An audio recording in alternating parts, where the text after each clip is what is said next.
Okay,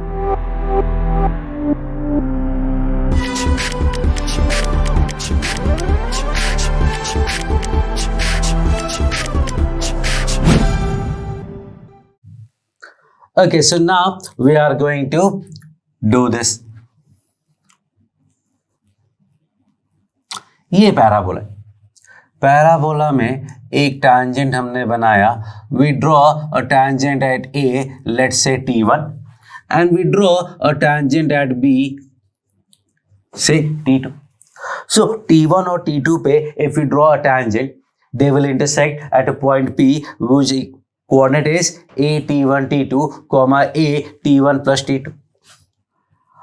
If I draw the tangent at this point, let's say this is your point B, that is T2, मतलब they are perpendicular. और अगर perpendicular हैं तो I can say कि they meet at directrix. ये सब हमें पहले से समझ में आ चुका है. We have already done this. कि this point is B, that is T2. Now, this has to be a focal chord for this situation. क्योंकि अगर 90 डिग्री है तो it has to be at the ends of focal chord, and so T1 T2 is actually -1. This is 90 degree. Now, one idea apart from whatever we have done, if I draw a circle as AB को diameter मान के, अगर मैं AB को diameter मान के एक circle बनाता हूं, so what will happen? If I draw a circle with AB as diameter, it may not look like exactly a circle, but it is a circle, and that will touch the directrix at this point of intersection. ये जो circle है with AB as diameter, that will intersect या touch the directrix at the point of intersection of those tangents. So statement is circle drawn on focal chord AB as diameter. A circle drawn on focal chord AB as diameter will touch the directrix. वो directrix को touch करेगा.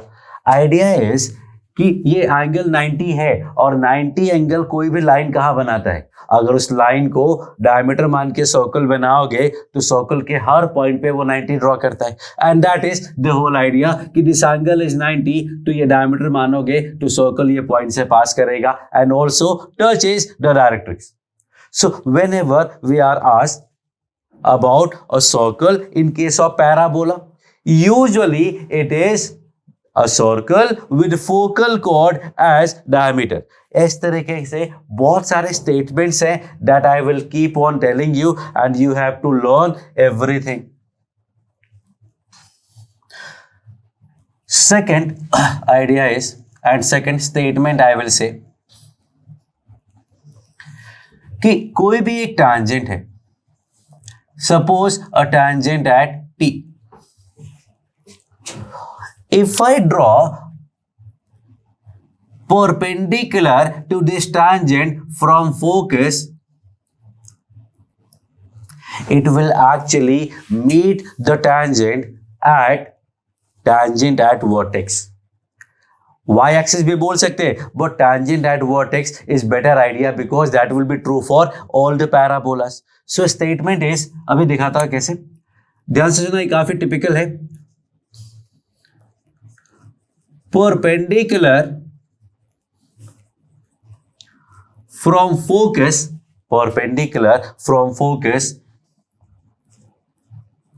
to any tangent will meet the tangent at vertex. Tangent at vertex पे meet करेगा. Let me say कि एक और chord है. एक और टैंजेंट है। इस टैंजेंट पे अगर मैं फोकस से परपेंडिकुलर ड्रॉप करता हूं तो वो कौन से पॉइंट पे जाएगा? Tell me what would be the foot of perpendicular from this focus to this tangent. Think about it and the point of foot of perpendicular will be actually the point at tangent at vertex. ये 90 हुआ. If I draw a tangent like this, suppose this is a tangent at T3, then अगर मैं focus से perpendicular drop करूंगा तो that will be at the tangent at vertex. These are basically foot of perpendiculars from focus to any tangent will always lie at tangent at vertex. ये tangent at अलग है, ये tangent at अलग है, इसलिए मैंने TAV लिखा हुआ है ताकि आपको मिसमैच ना लगे। अब इसका एप्लीकेशन इज वेरी स्मार्ट, बहुत ही स्मार्ट एप्लीकेशन है, and that I am going to tell you. एक ये tangent हुआ और इसके परपेंडिकुलर एक दूसरा टैंजेंट हुआ। So this is at T1, this is at T2. If I join this two, this point will be focus. ना सी फोकस से अगर मैं परपेंडिकुलर ड्रॉप करता हूं इस टैंजेंट पे तो यहां मिलेगा, लेट मी से this is M1।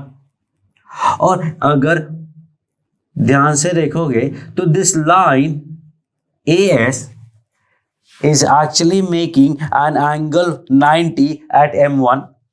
So I can say कि circle drawn on AS as diameter will touch tangent at vertex, will touch tangent at vertex at the same point जहां पे 90 बन रहा है। And also if you see ये वाले tangent पे perpendicular drop करेंगे तो वो टैंजेंट एट वर्टेक्स को यहां मीट करेगा, let's say M2, and this is again 90। And so I can say कि अगर ये BS को सर्कल बनाएंगे, BS को डायमीटर मान के सर्कल बनाएंगे तो that will make an appearance है। मतलब ध्यान से पहले बोलता हूं फिर लिखता हूं फिर बोलूंगा। Okay, so the idea is कि this is called segment of focal chord. If you remember, ये पूरा का पूरा फोकल कॉर्ड था और the two parts are actually called segments of focal chord. तो सेगमेंट्स ऑफ फोकल कॉर्ड को diameter मान के if we draw a circle that will touch tangent at vertex. What did I say? Tangents, नहीं, circle या circles drawn on segment of focal chord as diameter will touch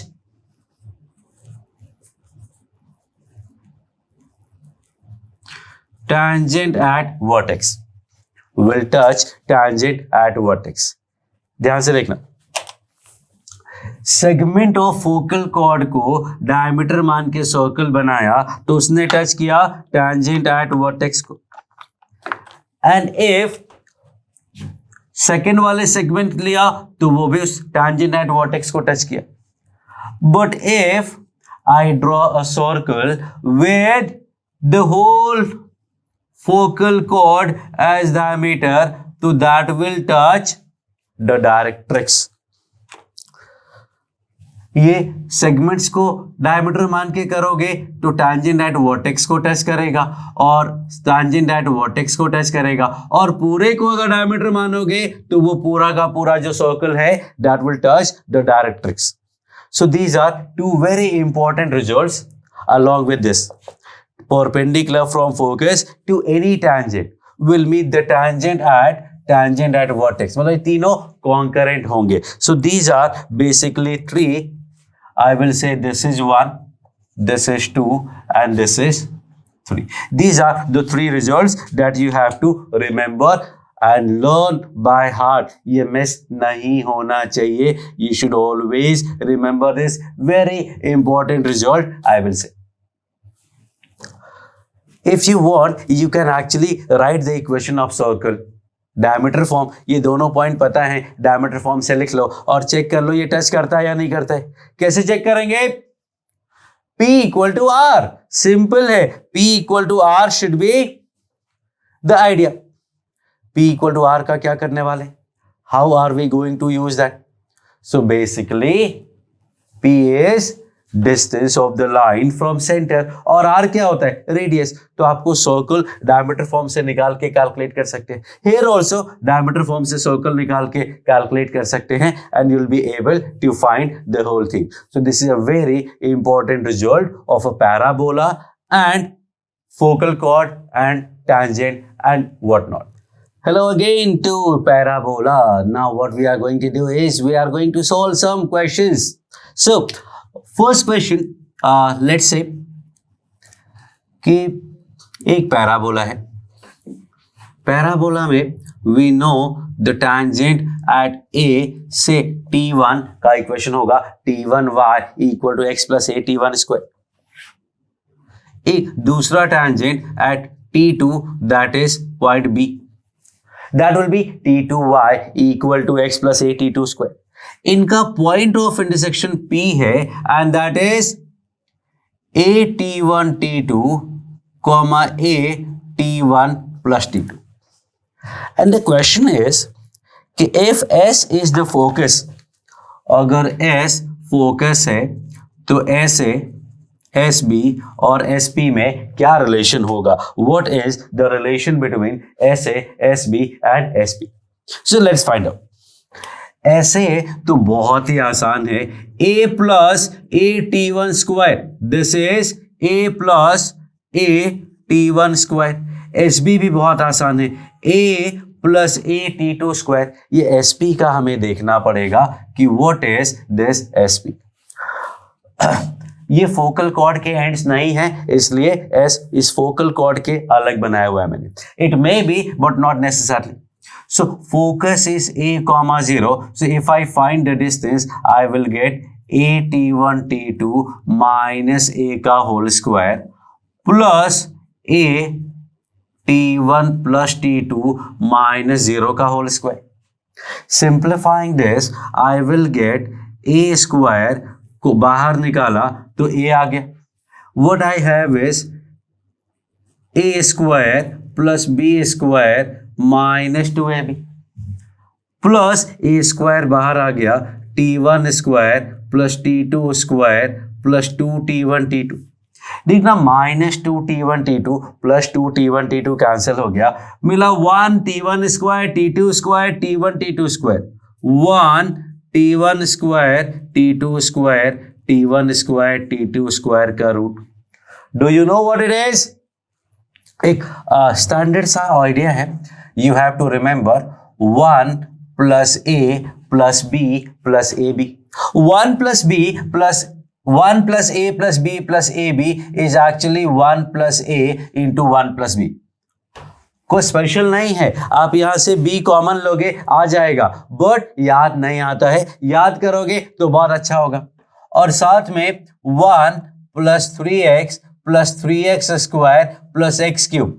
basically coefficients अगर 1 3 3 1 है तो it is usually a plus B whole cube के फॉर्मूले में set होता है. ये दो एक कॉमन कॉन्सेप्ट्स हैं, यूजुअली जहां भी आते हैं काफी फास्ट हो जाता है काम. So what I do here is 1 a b and ab, so that is 1 plus T1 square into 1 plus T2 square. Root ले लेते दोनों का और बाहर है अपना a. सो लेट्स से कि a अंदर ही रखते हैं. Now what do you see? This which is a 1 plus T1 square, a 1 plus T2 square and this is under root a 1 plus T1 square into a 1 plus T2 square. What do you see? What I see that SP is geometric mean of SA and SB। SA और SB का geometric mean है, देखो under root AB लिखा हुआ है। It means I can say कि SA, SB and SP are actually forming a GP। अब ना this is a question but it may also be proved as a result. भाई आप इसको याद कर लोगे तो रिजल्ट हो गया, और नहीं याद किया तो क्वेश्चन हो गया। वन मोर थिंग, ये पॉइंट्स है अपने पास, A है, B है और P है। So abscissas of A, P and B are in। Abscissa of A क्या है? ए का एब्सिसा है AT1 स्क्वायर, पी का एब्सिसा है AT1 T2 और बी का एब्सिसा है AT2 square, and they are in again GP। When I say ordinates of A, P and B are in, ordinates क्या है? 2AT1, AT1 plus T2 and 2AT2 and they are in AP। तो उनकी जो abscissa है वो GP में है, जो ऑर्डिनेट्स है वो AP में है, और ये जो डिस्टेंसेस हैं वो भी GP में है। So there are so many results that we can derive from this single information. So this is how everything gets connected to each other. So that connection is important. You can remember as many result as possible. जितने ज़्यादा results आपको याद होंगे, आपका process उतना ही fast हो जाएगा, and जितना कम याद रखोगे उतनी ज़्यादा आपको calculations करनी पड़ेंगी। Now if you know the result, and I'm not saying that remember every question. I will tell you that this can be used as your result, and then that you are going to remember. This is not that important because ये point तो आपको याद होगा ही, तो you will be able to do this in like 5-10 seconds. But this will take time. So this can be remembered as your result because it will save your time if there is some question like this in the exam. Okay. So let's go to next question.